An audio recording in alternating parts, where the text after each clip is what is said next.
আল্লাহ রসুল বলছে নাফরমানের কবর রাইখা যখন ফেরেশতা চলে যাবে, কবর ডান পাশের মাটি তারে একটা চাপ দিবে বাম দিকে, বাম দিকের মাটি এক ডান দিকে।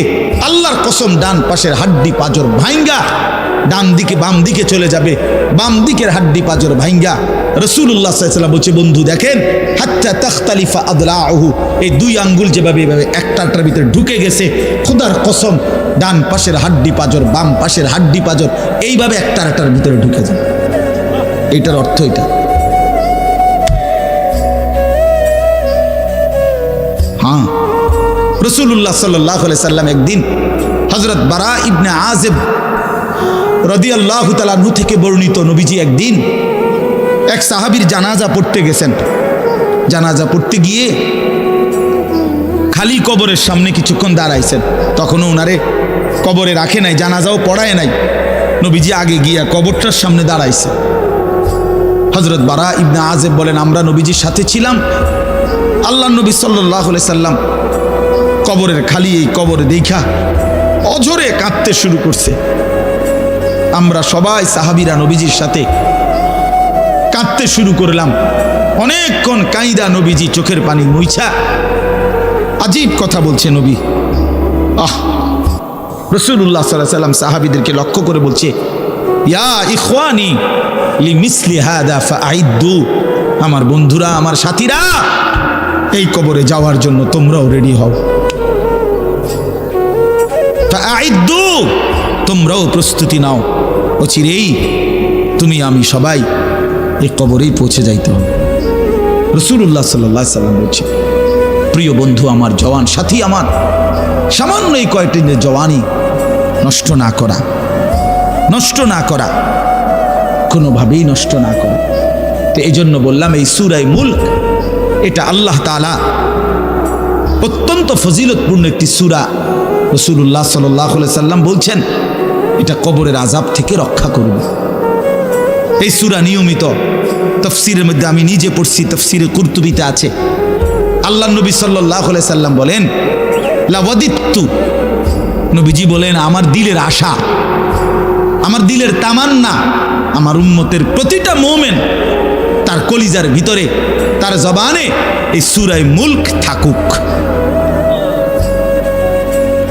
সূরা মুলক থাকুক।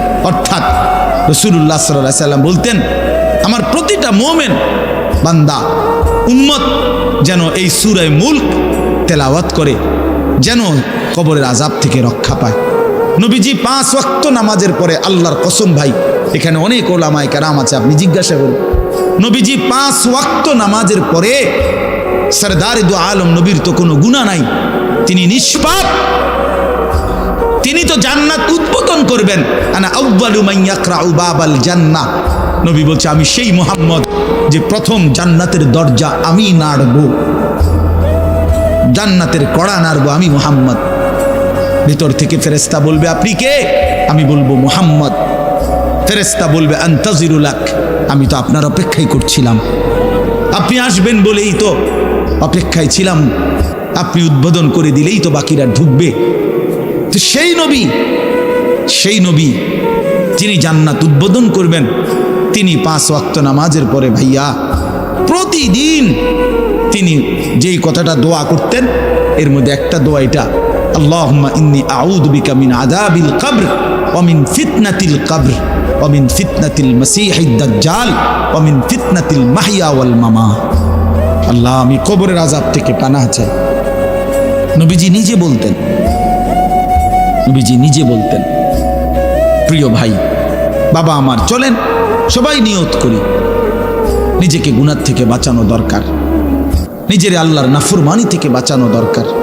আল্লাহ তাআলা বলেন, ইন্নাল্লাযীনা ইয়াখশাউনা রাব্বাহুম বিল গায়ব, আমি আল্লাহকে না দেখে, আমার কথাগুলো আখিরাত সম্পর্কিত, এগুলোকে না দেখে যারা আমি আল্লাহকে ভয় করে, আখিরাতকে ভয় করে, জাহান্নামকে ভয় করে, কবরকে ভয় করে, আল্লাহ বলেন, তাফসীরের মধ্যে লিখছে ভয় করে মানে হলো গুনাহ বর্জন করে। কোন ব্যক্তি আল্লাহকে ভয় করে, খোদার কসম এই কথার অর্থ হইল গুনাহ ছেড়ে দেয়। যে গুনাহ ছেড়ে দেয় সে আল্লাহকে ভয় করে, যে আল্লাহকে ভয় করে সে গুনাহ ছেড়ে দেয়। কোনো নাফরমান আল্লাহকে ভয় করে না, আল্লাহকে ভয় করলে গুনাহ করতে পারে না। বুঝেন নাই বাংলা কথাটা? এটা কাগজের এই পিঠ ও পিঠ, কাগজের এই পিঠ ওই পিঠ। এই পিঠে যদি লেখা আছে আল্লাহর ভয়, তো ওই পিঠে লেখা থাকবে গুনাহ বর্জন। যে গুনাহ ছেড়ে দেয় সে অটোমেটিকলি আল্লাহকে ভয় করে, যে আল্লাহকে ভয় করে সে গুনাহ বর্জন করে। এই জন্য তাকওয়ার অর্থ আল্লাহর ভয়, এটার প্রথম অর্থ হইল গুনাহ বর্জন। মান খাশিয়ার রহমান, আল্লাহকে ভয়, এটার প্রথম অর্থ গুনাহ বর্জন, গুনাহ বর্জন। আমার শায়েখ আল্লামা মুফতি মুশতাকুন নবী সাহেব সব সময় চিল্লায় মাহফিলে, অনেক সময় হাজারি করে বলে যে বাপ গুনাহ আগুন, গুনাহ আগুন, গুনাহ আগুন। প্রতিটা গুনার পিঠে ওই পিঠে আগুন আছে। নারীর প্রতিটা বেপর্দা দৃশ্যের মধ্যে খোদার কসম আগুন জ্বলে। ওই সিনেমার নর্তকীর শরীরে আগুন জ্বলে, ওই নায়িকার শরীরে আগুন জ্বলে, মোবাইলের ওই অস্থির ছবির মধ্যে আগুন জ্বলে, মদের আড্ডায় আগুন জ্বলে, জুয়ার আড্ডায় আগুন জ্বলে, সুদের টাকায় আগুন জ্বলে, ঘুষের টাকায় আগুন জ্বলে, বেপর্দা নারীর শরীরে আগুন জ্বলে। ওইটা রূপ না, ওইটা আগুন, ওইটা জাহান্নাম, ওইটা জাহান্নাম। আল্লাহ তাআলা বলেন ইন্নাল্লাযীনা ইয়াখশাউনা রাব্বাহুম বিল গায়ব। আল্লাহ তাআলা বলেন আমার যে বান্দারা আমার আখিরাত, আমার জাহান্নাম, আমার পরকাল, আমার কবর, এই কথাগুলোকে ভয় করে, আমি আল্লাহকে ভয় করে, না দেখে আল্লাহ বলেন আমি ওয়াদা দিলাম লাহুম মাগফিরাতুম ওয়া আজরুন কাবীর, আমি তাদের পেছনের সব গুনাহ মাফ করে দেব আর আমার সবচেয়ে বড় পুরস্কার জান্নাত দিয়ে দেব।